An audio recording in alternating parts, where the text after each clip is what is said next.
জীবনের যে কোনো শখ আহ্লাদ পূরণের সুনির্দিষ্ট একটি সময় থাকে। বয়স পেরিয়ে গেলে শখটা হয়তো পূরণ হয় ঠিকই, তবে সেই তৃপ্তিটা আর পাওয়া যায় না। 17 বছর বয়সে যে বার্গারটা বিরিয়ানিটা খেতে অমৃতের মতো লাগে, 27 বছর বয়সে এসে সেটা ভালো নাও লাগতে পারে। 18 বছর বয়সে সমবয়সী কারোর সাথে শাড়ি পাঞ্জাবি পরে রিকশায় ঘুরতে যে আনন্দটা লাগে, 28 বছর বয়সে যে একই আনন্দ লাগবে তার কিন্তু কোনো গ্যারান্টি নেই। 19 বছর বয়সে বিশ্ববিদ্যালয়ের সেকেন্ড ইয়ারে বন্ধু বান্ধব সহ বান্দরবান ট্যুর দিলে যে মজা পাওয়া যায়, 29 বছর বয়সে এসে সেই মজাটা নাও পেতে পারেন। একদিন নিজের ছাদে বাগান করব, এই আশায় বসে থেকে যে মানুষটা তার বারান্দার টবে একটি গোলাপের চারা লাগালো না, সেই মানুষটার একদিন হয়তো ছাদ হয় ঠিকই, তবে বাগান করার আর সময় থাকে না।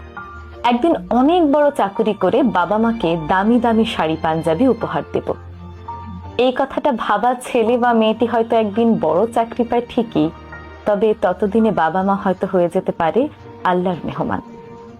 জীবনের ছোটখাটো শখ আহ্লাদগুলো ভীষণ দামি জিনিস। এই জিনিসগুলোই মানুষের হৃদয়কে জীবিত রাখে, সতেজ রাখে, প্রাণবন্ত রাখে।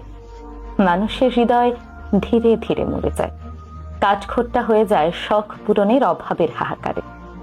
তাই সময় থাকতে থাকতেই জীবনের ছোটখাটো শখ আহ্লাদগুলো পূরণ করে ফেলা উচিত।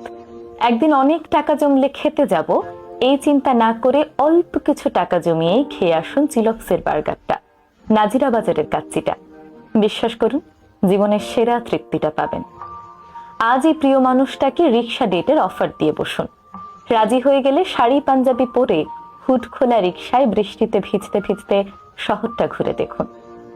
পকেটে কিছু টাকা আসলেই বন্ধুর ঘাড়ে হাত রেখে বলুন, চল বেটা, বান্দরবান ঘুরে আসি, আজই, এক্ষুনি, দ্রুত ব্যাগ গোছা, চট্টগ্রামে ট্রেন ধরতে হবে, নিজের ছাদে বাগান করব, এই আশায় বসে না থেকে ভাড়া বাসার বারান্দার টবেই লাগিয়ে ফেলুন প্রিয় গোলাপের চারাটি।